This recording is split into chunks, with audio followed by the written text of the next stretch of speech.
नमस्कार दोस्तों, हमारे चैनल पर आप सभी का बहुत बहुत स्वागत है। आज हम आपको बताएंगे महाशिवरात्रि व्रत तो सभी रखते हैं लेकिन नियम नहीं जानते हैं। चलिए आज हम बताते हैं महाशिवरात्रि के व्रत में क्या नियम होते हैं जिनका हमें पालन करना बहुत ही जरूरी होता है। चलिए शुरू करते हैं। उससे पहले आप हमारे चैनल पर नए आए हैं, हमारी दी हुई जानकारी आपको अच्छी लगती है तो हमारे चैनल को सब्सक्राइब करें, वीडियो को लाइक करें। चलिए भक्तों, हर हर महादेव बोलते हैं और नियम जानते हैं। नंबर 1, महाशिवरात्रि के व्रत में रात्रि जागरण करना ही चाहिए। व्रत के दौरान भोजन और नमक से परहेज करना है जिससे हमें व्रत का पूरा फल प्राप्त होता है। दूध, पानी और फलों का सेवन किया जा सकता है। व्रत के दौरान बुरे विचारों, बुरी संगति और बुरे शब्दों से हमें बचना चाहिए जिससे हमारे अंदर नेगेटिविटी का वास न हो सके। महाशिवरात्रि के व्रत में चारों पहर की पूजा की जाती है। हर पहर में ओम नमः शिवाय का जप किया जाना चाहिए। महाशिवरात्रि के व्रत में रुद्राभिषेक करने से भगवान शंकर बहुत प्रसन्न होते हैं और हमें व्रत का पूरा फल देते हैं। हमारी मन की इच्छाएं पूरी होती हैं। महाशिवरात्रि के व्रत में शिव जी की विशेष पूजा करनी चाहिए। माता पार्वती के साथ साथ पूजा करनी चाहिए जिससे हमारी हर इच्छाएं पूर्ण होंगी। महाशिवरात्रि के व्रत में शिव जी को खट्टे फलों का भोग नहीं लगाना चाहिए, बचना चाहिए। महाशिवरात्रि के व्रत में सफ़ेद मिष्ठान का प्रयोग करना चाहिए। महाशिवरात्रि के व्रत में सात्विक भोजन करना चाहिए और हमें नमक से परहेज ही करें तो ज़्यादा बेहतर होगा। ये थे महाशिवरात्रि व्रत के नियम जिनका हमें पालन करना है। अब हम आपको सुनाएंगे भक्तों, महाशिवरात्रि की कथा भी उतनी ही जरूरी है। हमें कथा भी साथ साथ पढ़नी है। चलिए शुरू करते हैं महाशिवरात्रि व्रत कथा। महाशिवरात्रि व्रत कथा। शिवरात्रि व्रत की कथा का पाठ करना बहुत ही शुभ फलदायी बताया गया है। शिव पुराण में भी इस व्रत की महिमा बताई गई है।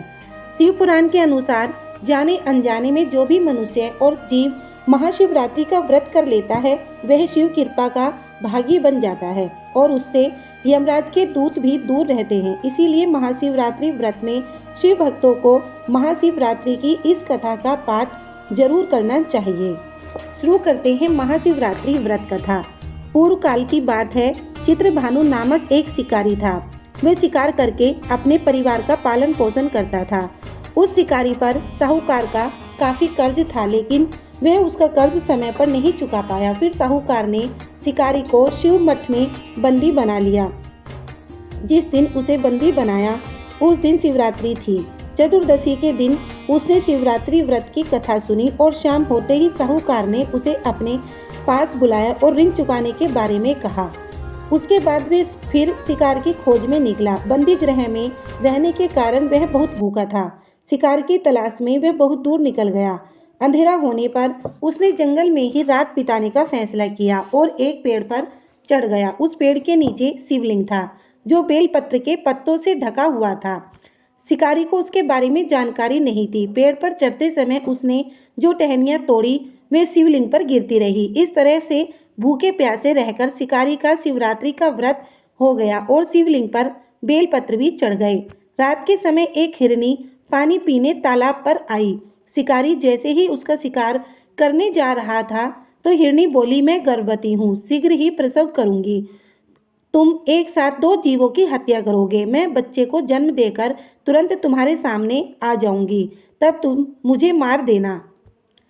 शिकारी ने हिरनी को जाने दिया। इस दौरान अनजाने में कुछ बेलपत्र शिवलिंग पर गिर गए। इस तरह उसने अनजाने में प्रथम प्रहर की पूजा संपन्न कर ली। कुछ देर के बाद एक हिरनी उधर से निकली। जैसे ही शिकारी उसे मारने के लिए धनुष बाण चढ़ाया तो हिरनी ने विनम्रता पूर्वक निवेदन किया, हे शिकारी, मैं थोड़ी देर पहले ही ऋतु से निवृत्त हुई हूँ। कामातुर विरहिणी हूँ, अपने प्रिय की तलाश में हूँ। अपने पति से मिलकर मैं तुम्हारे पास आ जाऊंगी।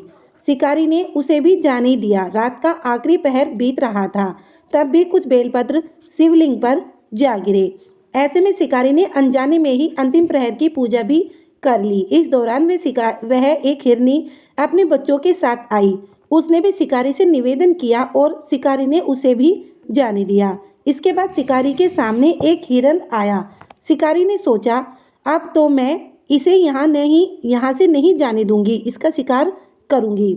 तब हिरन ने उसे निवेदन किया कि मुझे कुछ समय के लिए जीवन दान दे दो। शिकारी ने पूरा रात की घटना उस हिरन को सुना दी। तब हिरन ने कहा कि जिस तरह से तीनों पत्नियां प्रतिज्ञाबद्ध होकर गई हैं, मेरी मृत्यु से भी अपने धर्म का पालन नहीं कर पाएंगी। जैसे तुमने उन्हें विष पात्र मानकर छोड़ा है, मुझे भी जाने दो। मैं उन सबके साथ तुम्हारे सामने शीघ्र ही उपस्थित होता हूँ। शिकारी ने उसे भी जाने दिया। इस तरह सुबह हो गई। उपवास, रात्रि जागरण और शिवलिंग पर बेलपत्र चढ़ाने से अनजाने में ही शिवरात्रि की पूजा पूर्ण हो गई। लेकिन अनजाने में हुई पूजा का परिणाम उसे तत्काल मिला। थोड़ी देर के बाद हिरन और उसका परिवार शिकारी के सामने आ गया। उसने सभी को देखकर शिकारी को बहुत गिलानी हुई।